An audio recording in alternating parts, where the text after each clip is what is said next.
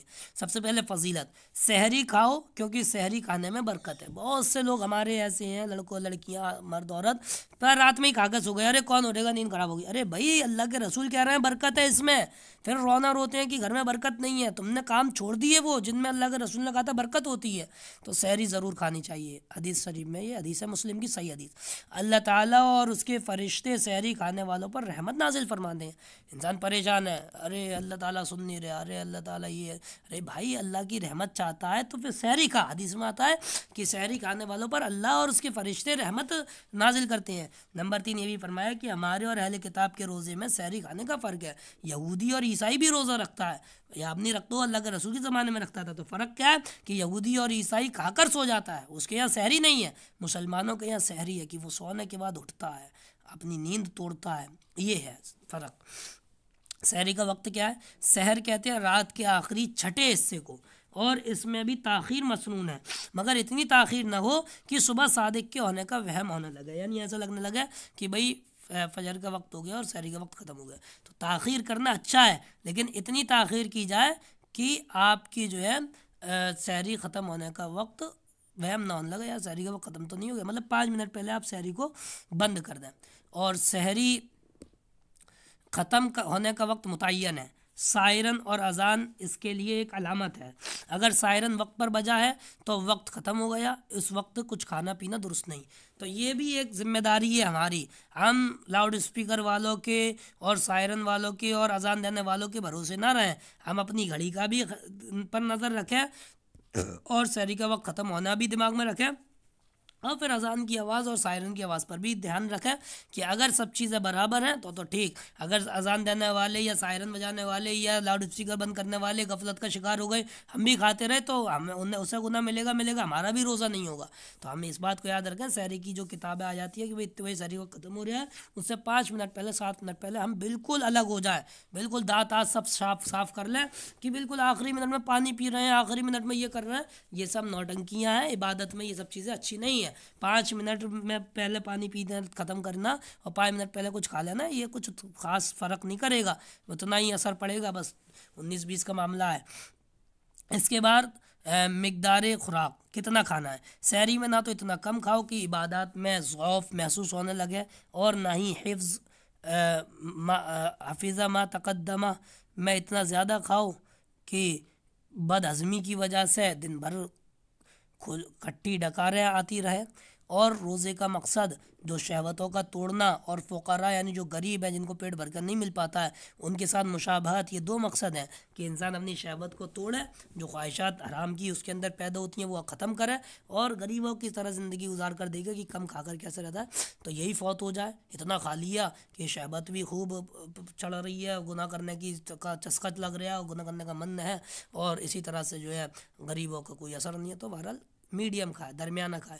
سحری کی کوتاہیاں، بعض لوگ تراویح پڑھ کر کھانا کھا کر سو جاتے ہیں اور سحری کے ثواب سے محروم ہو جاتے ہیں، بعض لوگ سحری کھا کر فجر کی نماز پڑھے بغیر یا گھر ہی میں پڑھ کر سو جاتے ہیں، یہ بڑی محرومی کی بات ہے، فجر کی نماز جماعت سے پڑھو، مسجد جا کر پڑھو، عورتیں بھی کرتی ہیں، سو گئے اب آرام سے اٹھ رہے ہیں قضا کر کے فجر پڑھ رہی ہیں، نہیں، وقت پر پڑھو فجر کی نماز، یہ کوتاہی ہوتی ہے۔ نمبر 3 بعض لوگ سحری کھانے میں اتنی تاخیر کرتے ہیں کہ وقت نکل جانے کا خطرہ ہوتا ہے، یہ بھی سراسر بے احتیاطی ہے، یعنی اتنا جلدی ختم کریں کہ 5-7 منٹ ابھی ہمارے پاس اور بچے ہوں۔ گندی باتیں اور شور گالم گلوچ سے پرہیز۔ حدیث میں ہے کہ جب تم میں سے کسی کا روزہ ہو تو گندی باتیں نہ کرے، شور نہ مچائے۔ اگر کوئی شخص گالی گلوچ یا لڑائی جھگڑا کرنے لگے تو اس کو گالی گلوچ یا تھپڑ سے جواب نہ دے، بلکہ یوں کہے کہ میں روزے دار آدمی ہوں، گالم گلوچ کرنا یا لڑنا میرا کام نہیں۔ تو کہتے بھائی میں روزے سے ہوں، میں گالی نہیں دے سکتا، میں لڑ نہیں سکتا۔ حدیث میں ہے کہ یہ مہینہ صبر کا ہے، کوئی لگ رہا ہے پریشان کر رہا ہے، صبر کرو، اس مہینے میں صبر کرو۔ تیسری چیز افطاری، کب افطار کرنا چاہیے، کس چیز سے افطار کرنا چاہیے، کتنی مقدار خوراک ہونی چاہیے، افطار کے وقت یا بعد میں کیا پڑھنا چاہیے، افطار کرانے کی کیا فضیلت ہے، اور افطاری کی کوتاہیاں، اور سب سے پہلے کب افطار کرنا چاہیے۔ سورج غروب ہوتے ہی جلد ہی روزہ افطار کرنا سنت ہے، اور افطار میں تاخیر کرنا خلاف سنت ہے۔ یعنی بھائی نماز کے بعد کھائیں گے، ارے 5 منٹ رک جاؤ، 10 منٹ رک جاؤ جب کھائیں گے، ارے بھائی جو وقت ہے اس سے 2 منٹ 1 منٹ کافی ہے دیر کرنا، یہ نہیں 5-10 منٹ بیٹھے ہوئے ہیں جلدی کھانا۔ اب نیچے بات آئے گی، اتنی جلدی بھی نہیں کہ جو ہے روزہ ہی خراب ہو جائے، یہ ہے کہ بھائی 5:06 پہ مثال کے طور پہ آج مغرب ہو رہی ہے تو 6:17-18 پہ کھا لو، تو یہ ہے کہ ہماری مسجد کی اذان کی آواز آ جائے جب کھائیں گے، یہ سب بے وقوفی کی جہالت کی بات ہے۔ بھائی جو ٹائم ہے اس پہ کھاؤ، سنت یہ ہے کہ وقت ہوتے ہی روزہ افطار کرو، اللہ کا حکم مانو۔ حدیث میں ہے کہ جب تک میری امت کے لوگ افطار میں جلدی کرتے رہیں گے وہ اچھے حال میں رہیں گے۔ آج امت بری حال میں ہے کیونکہ اپنی عقل سے افطاری کرتی ہے، نماز کے بعد کھول لیں گے، ارے ہماری مسجد کے اذان نہیں ہو رہی، ارے پھلا مسجد کے اذان، ارے بھیا گھڑی اللہ نے دی ہے، گھڑی کا سہارا لو، جتنے پہ افطاری کا وقت ہو رہا ہے اس پہ اپنا افطاری کرو، اور اللہ کے رسول کی اس بشارت سے فائدہ اٹھاؤ کہ جب تک میرے امت کے لوگ افطار میں جلدی کرتے رہیں گے وہ اچھی حالت پر رہیں گے۔ اس کے بعد نمبر 2، اللہ تعالیٰ کا ارشاد ہے کہ اپنے بندوں میں مجھے وہ بندے زیادہ محبوب ہیں جو افطار میں جلدی کریں۔ ہم دیکھیے کیسی کیسی حدیثیں ہیں۔ مسئلہ روزے دار کی سحری اور افطار میں اسی جگہ کے وقت کا اعتبار ہوگا جہاں وہ ہے، پس جو شخص عرب ممالک سے روزہ رکھ کر کراچی آئے یعنی پاکستان یا انڈیا آئے اس کو کراچی کے وقت کے مطابق افطار کرنا ہوگا، اور جو شخص پاکستان سے روزہ رکھ کر مثلا سعودی عرب گیا وہ اس کو وہاں کے گروپ کے بعد روزہ افطار کرنا ہوگا، اس کے لیے کراچی کے گروپ کا اعتبار نہیں، کیونکہ فرق ہے 2-3 گھنٹے کا سعودیہ میں اور انڈیا میں۔ اب کوئی سعودیہ سے آیا، اب وہ آ کے انڈیا میں سعودیہ کے وقت کے حساب سے کر رہا تو اس سے کہیں گے بھائی اب انڈیا کے وقت کے حساب سے روزہ کھول۔ ایسے کوئی انڈیا سے سعودیہ گیا، اب وہ جو ہے انڈیا کے وقت کے حساب سے کر رہا ہے تو اس سے کہیں گے نہیں بھائی انڈیا کے وقت کے حساب سے مت کر، سعودیہ کے وقت کے حساب سے کر، جہاں پر روزہ کھول رہا ہے جہاں رکھا تھا اس کو چھوڑ، اب جہاں پر کھول رہا ہے وہاں کے وقت کا خیال رکھ، ایسے ہی جہاں پر سحری کر رہا ہے تو وہیں کے وقت کا خیال کر۔ کس چیز سے افطاری کرنا چاہیے؟ کھجور سے، وہ نہ ہو تو پانی ہی سے کر لیا جائے۔ سنت ہے پکوڑوں پہ اور تلوی چیزوں پہ سیدھے ہاتھ مارتے ہیں، بھائی کھجور کھا لو، پانی پی لو، پھر جو چاہو وہ کھاؤ۔ حدیث میں ہے کہ جب تم میں سے کسی کا روزہ ہو تو وہ کھجور سے افطار کرے، اور اگر کھجور نہ پائے تو پانی ہی سے افطار کر لے، اس لیے کہ پانی کو اللہ نے طہور یعنی ظاہر اور باطن کو پاک کرنے والا بنایا ہے۔ انسان کا ظاہری جسم بھی پاک ہوتا ہے اور اندرونی جسم بھی، اس کا روح بھی پاک ہوتی ہے۔ کتنی مقدار خوراک ہونی چاہیے افطار میں؟ کہہ رہا ہے امام غزالی لکھتے ہیں، بہت بڑے امام ہیں، کہتے ہیں کہ روزے کی غرض یعنی قہر ابلیس یعنی جو شیطان ہے اس کا جو غلبہ ہے اور شہوت نفسانیہ کا توڑنا کیسے حاصل ہو سکتا ہے؟ اگر آدمی افطار کے وقت اس مقدار کی تلافی کر لے جو فوت ہوئی، حقیقتاً ہم لوگ بجوز اس کے کہ اپنے کھانے کے اوقات بدل دیتے ہیں، یعنی روزہ ہم کیا کر رہے ہیں کہ 4 بجے 3 بجے کھاتے تھے، اب بھیا 6-7 بجے کھائیں گے، اور صبح کھاتے تھے بھیا وہ رات میں کھائیں گے، بس آگے پیچھے کر لیا۔ تو یہ کہہ رہا ہے کہ ہم نے صرف اپنے کھانے کے وقت بدل دیے ہیں، اس کے سوا کچھ بھی کمی نہیں کرتے، بلکہ اور زیادتی مختلف انواع یعنی قسم کی کر جاتی ہیں جو بغیر رمضان کے میسر نہیں ہوتی۔ لوگوں کی کچھ ایسی عادت ہو گئی کہ عمدہ اشیاء رمضان کے لیے رکھتے ہیں، اور نفس دن بھر کے فاقے کے بعد یعنی بھوکا رہنے کے بعد جب ان پر پڑتا ہے تو خوب زیادہ سیر ہو کر کھاتا ہے، تو بجائے قوت شہوانیہ کے ضعیف ہونے کے، کمزور ہونے کے، اور بھڑک اٹھتی ہے اور جوش میں آ جاتی ہے اور مقصد کے خلاف ہو جاتا ہے۔ روزے کے اندر مختلف اغراض اور فوائد اور اس کے مشروع ہونے سے مختلف منافع مقصود ہیں، یعنی اور بھی دوسرے فائدے مقصود ہیں روزہ رکھنے سے، وہ سب جب ہی حاصل ہو سکتے ہیں جب کچھ بھوکا بھی رہے۔ بڑا نفع تو یہی ہے کہ جو معلوم ہو چکا یعنی شہوتوں کا توڑنا، یہ بھی اسی پر موقوف ہے کہ کچھ وقت بھوک کی حالت میں گزرے، یعنی لمٹ کا افطار کریں۔